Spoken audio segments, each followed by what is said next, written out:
तो चलिए अब बात करेंगे उत्तर प्रदेश की खबरों की। उत्तर प्रदेश के मुख्यमंत्री योगी आदित्यनाथ एक्शन मोड में हैं। मुख्यमंत्री योगी आदित्यनाथ ने सड़क सुरक्षा पर उच्च स्तरीय बैठक कर अधिकारियों को सख्त निर्देश दिए। सड़क दुर्घटनाएं रोकने के लिए विशेष अभियान चलाने के लिए यातायात प्रबंधन मजबूत करने के निर्देश देते हुए नजर आए। ये रिपोर्ट देखिए।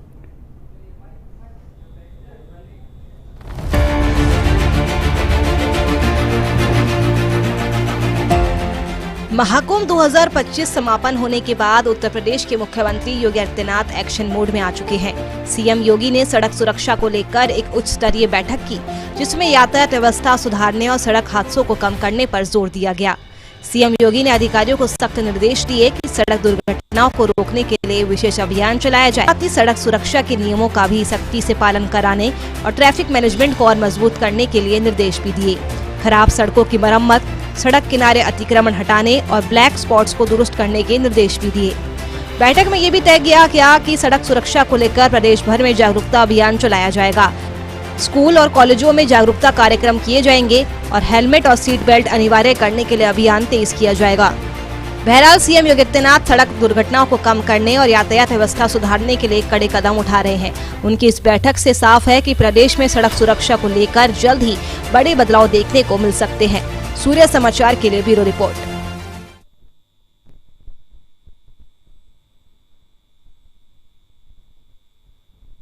सड़क सुरक्षा को लेकर उच्च स्तरीय बैठक उन्होंने की, उसकी तस्वीरें भी आपको दिखा रहे हैं, स्पेशल रिपोर्ट भी उस पर हमने आपको दिखाई। तो एक्शन मोड में एक तरीके से मुख्यमंत्री योगी आदित्यनाथ दिखाई दे रहे हैं। किस तरीके से सड़क सुरक्षा के लिए नियमों का पालन किया जाए, इस पर अधिकारियों से चर्चा करते हुए नजर आए। और इसी खबर पर ज्यादा जानकारी के साथ विवेक कश्यप हमारे सहयोगी हमारे साथ जुड़ रहे हैं। विवेक, ये उच्च स्तरीय बैठक जो हुई कितनी खास रही, क्या कुछ बातें, क्या कुछ चर्चा इसमें मुख्यमंत्री करते हुए नजर आए इस बैठक में, और कौन कौन शामिल थे? प्रदेश के मुख्यमंत्री योगी आदित्यनाथ ने बैठक की है सड़क सुरक्षा को लेकर और सड़क नियमों को लेकर, और साथ ही दिशा निर्देश दिए अधिकारियों को कि जो भी यात्रा करते हैं, चाहे वो बाइक से हो या कार से हो, बाइक पे हेलमेट जरूरी अनिवार्य कर दिया, और साथ ही कार में जो लोग बैठते हैं उनको सीट बेल्ट के लिए अनिवार्य कर दिया। और साथ ही एक सप्ताह का सड़क सुरक्षा यातायात दिवस मनाया जाएगा, जिसमें कि जो यातायात नियमों का उल्लंघन करेगा उनका चालान काटा जाएगा और साथ ही उनके खिलाफ कार्रवाई की जाएगी। इसको लेकर उत्तर प्रदेश के मुख्यमंत्री योगी आदित्यनाथ ने सभी अधिकारियों को वीडियो कॉन्फ्रेंसिंग के माध्यम से दिशा निर्देश दिए गए हैं।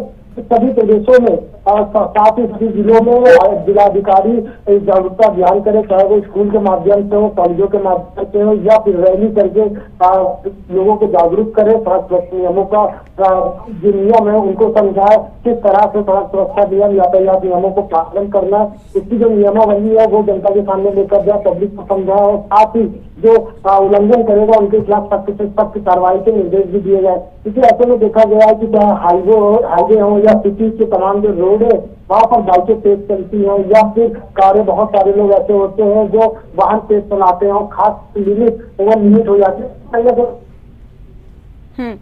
विवेक, अक्सर देखते हैं हम कि चालानी कार्रवाई तो की जाती है, चाहे किसी भी राज्य में हो, उत्तर प्रदेश में भी हम देखते हैं चालानी कार्रवाई भी की जाती है, पुलिस जागरूक भी करती है लोगों को, लेकिन फिर भी लोग इन ट्रैफिक नियमों की अनदेखी करते हैं। तो ऐसे में जो वो लोग हैं अपने छोटे बच्चों को गाड़ियां दे देते हैं, 18 साल से कम उम्र के बच्चों को, तो उनके लिए क्या कुछ इसमें कहा गया, और क्या स्कूलों में भी बच्चों को जागरूक किया जाएगा इस सड़क सुरक्षा सप्ताह के तहत?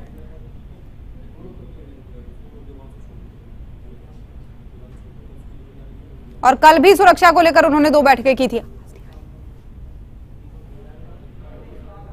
चलिए ठीक है विवेक, लौटूंगी आपके पास, तकनीकी खामी के कारण आपकी आवाज हम तक नहीं पहुंच पा रही है।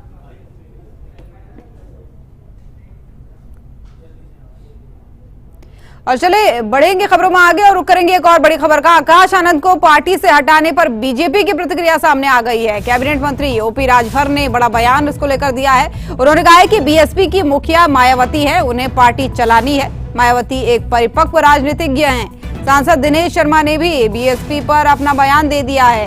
उन्होंने कहा है कि ये बहुजन समाजवादी पार्टी का आंतरिक मामला है, वो अपनी पार्टी का भला बुरा अच्छे से समझते हैं, ये उनका अपना फैसला है। तो ओपी राजभर, दिनेश शर्मा, इन्होंने भी बयान दिया है।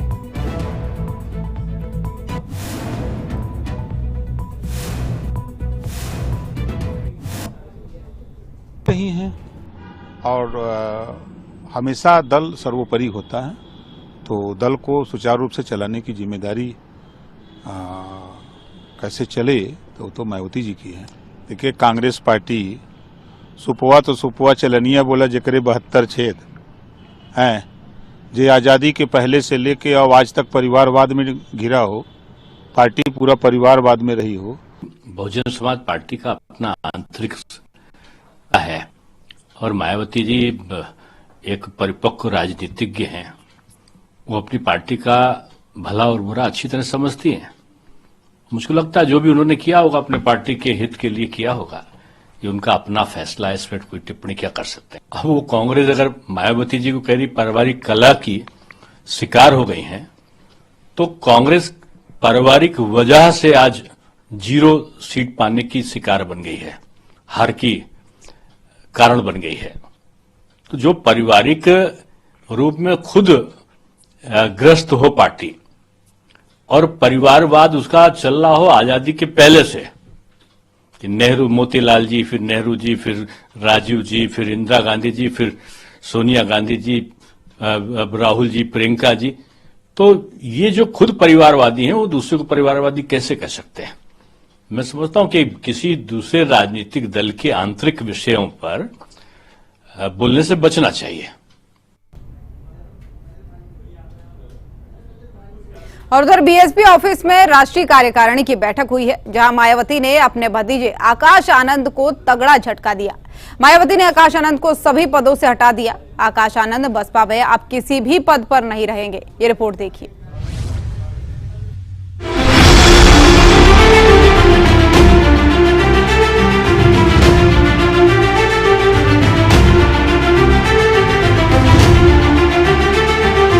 बीएसपी में अंदरूनी कलह लंबे समय से चली आ रही है। अंतर कलह को लेकर पार्टी सुप्रीमो मायावती ने बीएसपी ऑल इंडिया की बैठक बुलाई। पार्टी वरिष्ठ पदाधिकारियों और कई अन्य राज्यों के अध्यक्षों ने भी इसमें भाग लिया। इस दौरान पार्टी संगठन और जनाधार को बढ़ाने के लिए दिए गए कार्यों की समीक्षा भी हुई। इस दौरान पार्टी की मुखिया मायावती ने एक बड़ा फैसला लेते हुए अपने भतीजे आकाश आनंद को पार्टी के सभी पदों से हटा दिया। कभी पार्टी के उत्तराधिकारी के रूप में पेश किए गए आकाश अब बीएसपी में किसी भी पद पर नहीं रहेंगे। आइए आपको ग्राफिक्स के जरिए बताते हैं कि आकाश आनंद के पहले और किस पर गिरी थी गाज। एक्शन मोड में बीएसपी सुप्रीमो मायावती। 18 दिन पहले आकाश आनंद के ससुर अशोक सिद्धार्थ बीएसपी से बाहर हुए। अशोक सिद्धार्थ के करीबी नितिन सिंह को भी पार्टी से निकाला गया। ये एक्शन संगठन में गुटबाजी और अनुशासनहीनता पर लिया गया था। इस फैसले से पार्टी में अंदरूनी कलह और पारिवारिक बिखराव साफ दिखाई दे रहा है। आकाश आनंद को हटाने के साथ ही मायावती ने अपने भाई आनंद कुमार पर एक बार फिर से भरोसा जताया है। आनंद कुमार पर मायावती का भरोसा। आनंद कुमार राष्ट्रीय समन्वयक नियुक्त हुए। रामजी गौतम को भी नेशनल कोऑर्डिनेटर बनाया गया। आनंद कुमार पहले भी पार्टी में महासचिव रह चुके हैं। मैंने कहा कि मैं एक पार्टी का कार्यकर्ता हूं, आदरणीय बहन जी का सिपाही हूं और जैसे जो काम मिला है उस निर्देशन में हमारे बहन जी के निर्देशन में काम करने का काम करेंगे। रणनीति चल रही है और रणनीति बताई नहीं जाती। 100% बिहार में बहुत ही अच्छा रिजल्ट होने वाला है और बिहार आगे की तरफ बढ़ चुका है। 100%। देखिए, बिहार में हमने पहले बोला, बिहार में हमारे पार्टी के जो कार्यकर्ता हैं सभी लोग पूरी ताकत के साथ में सिद्दत के साथ लगे हुए हैं। 100% हम बिहार में कुछ अच्छा करने वाले हैं। बस देखिए, मैं ज्यादा बड़ी बातें नहीं करता हूँ। थैंक यू, धन्यवाद। आप सभी लोगों को बहुत बहुत धन्यवाद, थैंक यू। मैं बिहार को लेकर के देख रहा हूँ, मैं बिहार की बात कर रहा हूँ। धन्यवाद, थैंक यू भैया, प्लीज। मैं पार्टी का कार्यकर्ता हूँ, एक सिपाही हूँ और सिपाही कार्यकर्ता बनकर ही काम करूंगा। बस पार्टी की जिम्मेदारी का जो है ताकत के साथ में काम करना। वो हमारे भाई ने आपको प्रेस के माध्यम से बता देंगे। वो प्रेस के माध्यम से आपको मालूम हो जाए। Thank you. मोबाइल रखो। Thank you. 27 में माने बहन जी सरकार बनाएंगी और 100% अब पूरा बहुजन समाज आगे की तरफ बढ़ रहा है। बीएसपी में यह बदलाव ऐसे समय में आया जब पार्टी पहले से ही कमजोर होती दिखाई दे रही है। आकाश आनंद को बीते कुछ सालों में पार्टी का युवा चेहरा बनाया गया था और वे मायावती के उत्तराधिकारी के रूप में भी देखे जा रहे थे, लेकिन अचानक उन्हें पद से हटाने के फैसले ने कई सवाल खड़े कर दिए हैं। दरअसल मायावती ने आकाश आनंद को सभी पदों से हटाने के पीछे एक बड़ी वजह बताई है। आइए आपको ग्राफिक्स के जरिए बताते हैं कि हटाने की आखिर वजह क्या है। क्यों हटाए गए पार्टी से आकाश आनंद? आकाश के ससुर अशोक सिद्धार्थ को जिम्मेदार बताया। आकाश पर पार्टी की छवि खराब करने के भी आरोप हैं। 15 दिन पहले आकाश आनंद को अल्टीमेटम मिला था। मायावती ने साफ शब्दों में कहा था कि बसपा का वास्तविक उत्तराधिकारी वही होगा जो कांशीराम की तरह हर दुख तकलीफ उठाकर पार्टी के लिए आखिरी सांस तक जी जान लगाकर लड़ेगा। मायावती के इस फैसले से बीएसपी के भीतर पारिवारिक मतभेद और अंदरूनी राजनीति साफ दिखाई दे रही है। पार्टी की रणनीति में बड़ा बदलाव करते हुए मायावती ने फिर से अपने भरोसेमंद नेताओं को महत्वपूर्ण पद सौंपे हैं। ये देखना दिलचस्प होगा कि यह फैसला आगामी चुनावों और पार्टी के भविष्य को कैसे प्रभावित करेगा। ब्यूरो रिपोर्ट, सूर्य समाचार।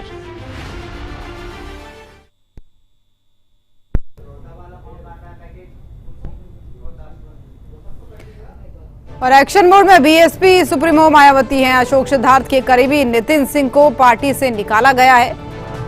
आपको बता दें कि आनंद कुमार राष्ट्रीय समन्वयक नियुक्त किए गए हैं, यानी बीएसपी में ये बड़ा फेरबदल। रामजी गौतम को भी नेशनल कोऑर्डिनेटर बनाया गया है। तो आनंद कुमार पहले भी पार्टी में महासचिव रह चुके हैं। और क्यों हटाए गए पार्टी से आकाश आनंद, ये भी बड़ा सवाल है। आकाश के ससुर अशोक सिद्धार्थ को जिम्मेदार बताया गया है इसके लिए। आकाश पर पार्टी की छवि खराब करने के भी आरोप लगे हैं।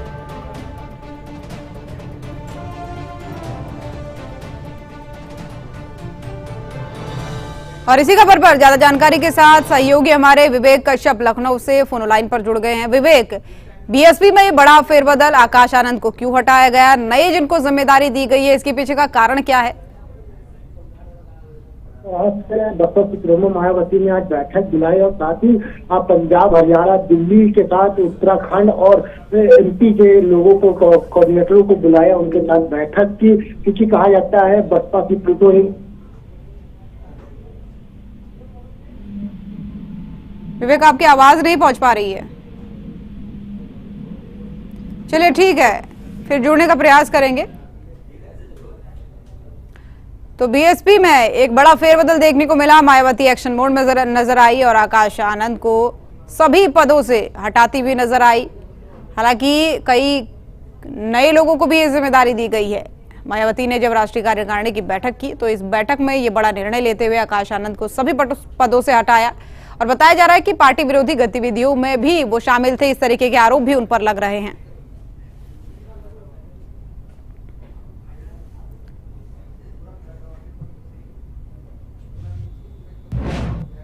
तो चलिए खबरों में आगे बढ़ते हुए रुक करेंगे एक बड़ी खबर का। महाकुंभ के समापन पर बोले डिप्टी सीएम ब्रजेश पाठक। उन्होंने कहा कि महाकुंभ की सफलता देश और दुनिया ने अपनी आंखों से देखी है।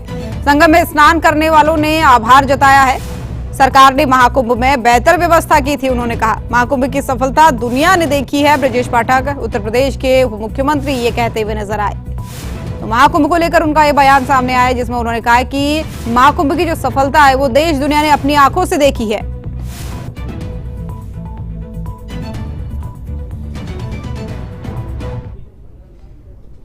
महाकुंभ सुव्यवस्थित, सुंदर संपन्न हो चुका है और पूरे देश दुनिया ने महाकुंभ की सफलता का नज़ारा अपनी आंखों से देखा है। मैं सभी महाकुंभ में आए हुए सभी जिन लोगों ने वहां पर स्नान किया, पहुंच करके दर्शन किए, सभी का हृदय से आभार प्रकट करता हूं। माननीय मोदी जी का बहुत बहुत आभार। उनके मार्गदर्शन में बेहतर ढंग से हमारी सरकार ने सारे इंतजाम कर लिए। और अगली बड़ी खबर लखनऊ से। यूपी पुलिस की वर्दी को लेकर जारी किए गए हैं निर्देश। मौसम के मुताबिक अब पुलिस पहन सकेगी वर्दी। सुबह और शाम को वर्दी पहनने को लेकर निर्देश जारी किए गए हैं। यूपी पुलिस मुख्यालय ने जारी किए हैं ये आदेश। वहीं प्रदेश भर के पुलिस ऑफिसर्स के लिए ये निर्देश जारी किए गए हैं। तो मौसम के मुताबिक अब पुलिसकर्मी वर्दी पहन पाएंगे, यानी कई इलाकों में अच्छी खासी गर्मी होने लगी है उत्तर प्रदेश के। तो इसी को लेकर ये वर्दी को लेकर निर्देश जारी किए गए हैं। सुबह शाम के मौसम के अनुसार वर्दी में बदलाव कर सकते हैं पुलिस वाले अब।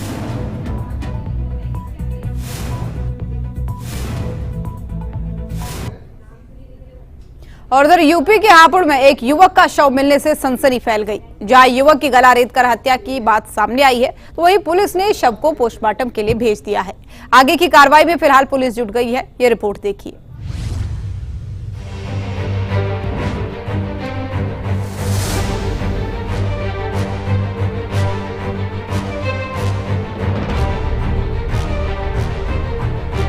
यदि आप भी रात में घर से बाहर जाते हैं तो हो जाए सावधान। जी हाँ, हम ऐसा इसलिए कह रहे हैं क्योंकि हापुड़ सिटी कोतवाली के आनंद विहार में एक युवक को रात में घर से बाहर निकलना भारी पड़ गया। घर से निकले युवक को क्या पता था कि आज उसका घर से निकलना आखिरी दिन हो सकता है। परिजनों की माने तो शनिवार को अंकित मोबाइल पर किसी से बात करता हुआ घर से निकला था। जब वो देर रात तक वापस नहीं लौटा तो परिजनों ने उसकी तलाश शुरू कर दी, लेकिन उसका कोई पता नहीं चला। रविवार की सुबह इलाके में एक शव मिला जो खून से सना हुआ था। गले पर धारदार हथियार से कई गहरे निशान बने हुए थे। इलाके में लाश मिलने की खबर जंगल में लगी आग की तरह फैल गई।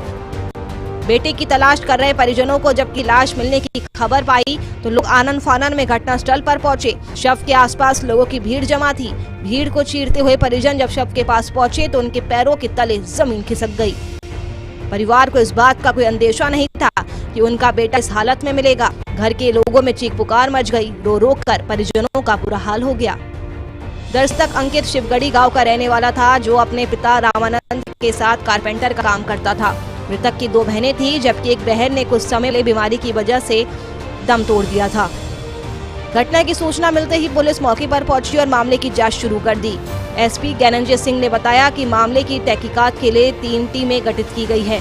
शुरुआती जांच में हत्या के पीछे कोई ठोस कारण सामने नहीं आया है, लेकिन पुलिस का दावा है कि जल्द ही हत्या का खुलासा कर दिया जाएगा। शिवगढ़ी के रहने वाले अंकित कुमार नाम के व्यक्ति हैं जो कि अपने घर से रात में मोबाइल से बात करते हुए निकले हैं और आज उनके यहाँ पे डेड बॉडी मिली है जिसपे गले में धारदार हथियार से वार करके हत्या हुई है। इस पूरे प्रकरण में हम लोग फोरेंसिक टीम हमारी मौके पे है, स्वाट टीम भी हमने बुला रखी है और FIR दर्ज करके आवश्यक कार्रवाई की जा रही है। अतिशीघ्र घटना का अनावरण किया जाएगा। बहरहाल अंकित की गला रेत कर की गई हत्या से इलाके में दहशत का माहौल है। ये वारदात अपराधियों के बेखौफ होने को बता रही है। पुलिस जल्द ही खुलासे का दावा कर रही है, लेकिन अंकित के परिवार में मातम पसरा हुआ है और परिजन लगातार न्याय की मांग कर रहे हैं। सूर्य समाचार ब्यूरो रिपोर्ट। तो यूपी लाइव में फिलहाल के लिए मेरे साथ बस इतना ही। देश और दुनिया की बाकी खबरों के लिए आप देखते रहिए सूर्य समाचार। नमस्कार।